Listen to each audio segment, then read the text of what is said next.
ہارون رشید وقت کا بڑا بادشاہ ہے اور پیسے مال میں بھی بڑا زوردار تھا، لوگ مثالیں دیا کرتے ہیں ان کی، ہارون رشید۔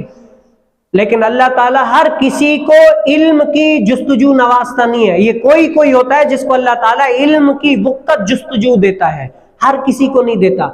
ہارون رشید نے نا امام مالک رحمت اللہ تعالیٰ علیہ کو کہا کہ آپ اتنے سارے لوگ کیا ہیں وہ پڑھا رہے ہیں، جن کو حدیث کا علم سکھا رہے ہیں، اللہ تعالیٰ کے محبوب علیہ السلام کے فرمان سنا رہے ہیں، تو آپ کیا رہے کریں کوئی ٹائم نکال کر میرے گھر میں بھی آیا کریں، میرے بچوں کو بھی علم حدیث سکھایا کریں۔ کیا سکھایا کریں؟ آج کے دور میں اگر کوئی ہوتا نا ہمارے جیسا مولوی، یا اس دور کے مطابق اگر کوئی ہوتا مولوی، بادشاہ کی دعوت ہے، چلو بھئی ہاں قرآن سکھانا ہے، دین سکھانا ہے، میں آپ کے در پر آ جاتا ہوں، آپ سیکھ لے بھئی۔ لیکن وہ تو اللہ تعالیٰ کے ولی تھے نا، ولی کامل تھے نا، انہوں نے کیا کہا بادشاہ کو، اے بادشاہ میرے علم کو اپنے گھر بلا کر ذلیل نہ کرو۔ کیا کرو؟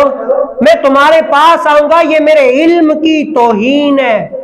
اگر یہاں پر اتنے سارے علم حدیث سیکھ رہے، اتنے سارے پڑھ رہے، تو ان لوگوں کے ساتھ تمہارے بچے بھی آ کر پڑھ لیں گے، ان کو یہاں بیچو، یہاں پر پڑھ لیں گے۔ کیا پڑھ لیں گے؟ یہاں پر آ کر پڑھ لیں گے۔ تو بادشاہ کو بھی سمجھ میں آ گئی، کسی کو سمجھ میں آتی ہے، بادشاہ کو بھی سمجھ میں آ گئی۔ بادشاہ نے کہا ہے اپنے بچے وہاں پر بھیجے کہ علم حدیث حاصل کرو۔ آج معاشرے کا جو یہ پورا نظام خراب پڑا ہوا ہے نا، آپ معاشرے کے اندر دیکھیں کتنی ساری غلاظتیں، یہ کتنی ساری خامیاں ہیں جو معاشرے کے اندر نہیں ہونی چاہیے تھی لیکن ہیں۔ ان کی مین چیز کیا ہے؟